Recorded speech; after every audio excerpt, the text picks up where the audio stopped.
WPBF 25 News is partnering up with the DEA and the U.S. Attorney's Office for National Drug Take-Back Day. Now's the time to turn in those drugs safely, prevent pill abuse and theft of potentially dangerous, expired, and unused prescription drugs. Joining me now, Benjamin Greenberg, Acting U.S. Attorney, and John McKenna, Assistant Special in Charge with the Drug Enforcement Agency. Gentlemen, thank you so much for being here. Let me start with you. What do you feel like is the biggest issue you're facing right now in your department, in your line of work?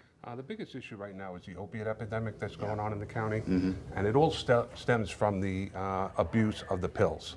That's why, for the last, since 2010, the DEA has partnered with their state and local partners to do a National Take-Back Day.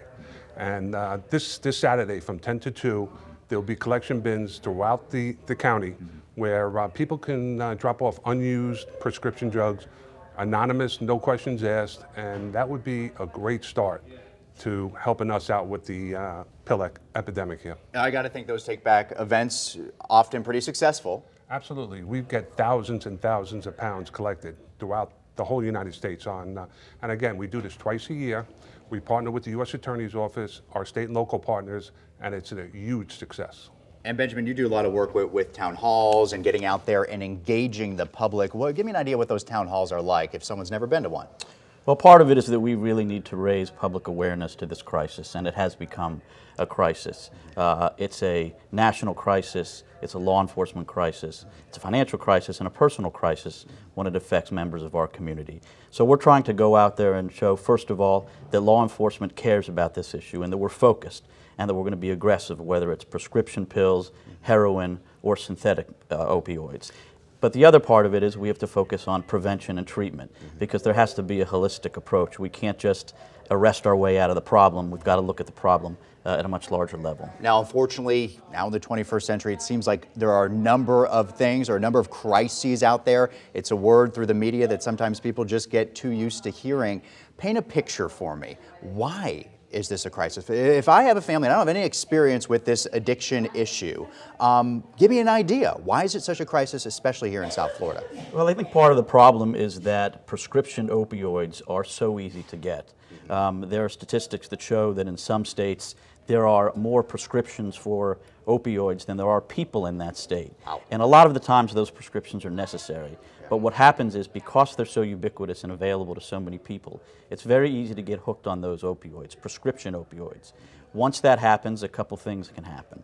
You can have a death, you can have an overdose, or what we're seeing is people are progressing to more serious drugs like heroin or synthetic opioids like fentanyl. So the problem starts because it's everywhere, which is why the take-back that DEA is doing is so important. And John, you prosecute these cases for decades now. Give me an idea. Where are these criminals coming from? How are these getting into the country? Of course, you talked about the prescription part of it, Ben, but what about the criminal element to it? Well, it all started with the abuse of the prescription pills. It was readily available to go into grandma's medicine cabinet or mom and dad's medicine cabinet and just take the pills. It all started there.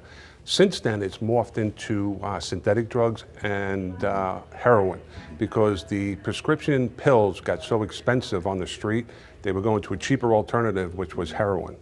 Now, we at the DEA have been investigating many cases involving synthetic analogs of fentanyl that is being imported into the county especially. And we partnered with the Chinese government and we've had information sharing with them to talk about these types of cases, and we're making some headway. Why the Chinese government? Most of these analogs and these synthetics are coming from China. It's used, it's a very sophisticated thing with the dark web. People can sit behind a computer, anonymous, and purchase kilogram quantities of these analogs, these fentanyl analogs, import them here to the States, and then mix it with heroin, and that's what you're seeing on the street. So your job back in the 80s, very different than how it is today when you have this online element to it. It's totally different. Back in the 80s, you knew who you were going after. You saw them in person, you surveilled them. Now, again, it's so hard to track them with these anonymous IP addresses, dark web. It's just a new ballgame. Can you tell me, Ben, some of your successes recently? Where have you been successful in just trying to curb this epidemic in some way? Well, let me pick up where John left off. for a couple of years ago, for the first time in this district, we prosecuted a dealer of fentanyl who had sold fentanyl to somebody who actually died from that overdose, a 23-year-old young man, and prosecuted him and held him accountable. That was something we hadn't done before. We also have had a lot of success prosecuting pill mill cases, and what I mean by that is cases where doctors or clinic owners basically become drug dealers, and they're selling oxycodone or making it possible for oxycodone to get in the hands of people that shouldn't have it. And we've done a wonderful job working with John and his team to prosecute those cases throughout the district. And finally, we have straight heroin cases, heroin importation cases, heroin distribution cases. But we really do have to hit this problem hard, and we have to do it in a strategic way, and that's what we're trying to do with DEA. I got time for one more question for you. Now, gentlemen, you've been doing this work for decades now. You probably know it more than anybody else. Do you sometimes think, does it sometimes just feel like a game of whack-a-mole trying to prosecute these cases, and that there's an underlying issue in our society? Is there something underlying that people are choosing to turn to abusing these prescription pills? Do you see that? You're shaking your head. Yeah, I think that's a great point. And there are, I think, not just one underlying problem, but a series of underlying problems. Name one for me. Well, I think that you have psychological issues, you have financial issues, when people decide that they want to start taking a drug, and ultimately they don't plan to get addicted, but they end up getting addicted, and that's quite sad. And do you agree with that, John? And I think it would be lack of education. You know, people are playing Russian roulette on the street when they're taking these pills or all these narcotics out there. They have no idea where it came from, where it was manufactured, who manufactured, and what's in it. So I think the public should educate themselves regarding the fentanyl anal. You can Google it right online, and you can read all about it.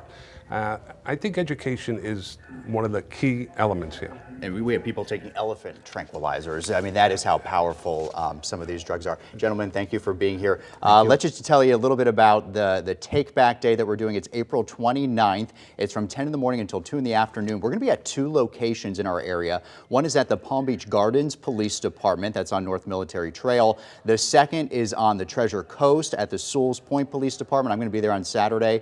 That's on Sewells Point Road up there. For a complete list of locations in our area, just go to WPBF.com. Gentlemen, thanks for being here. Thank you.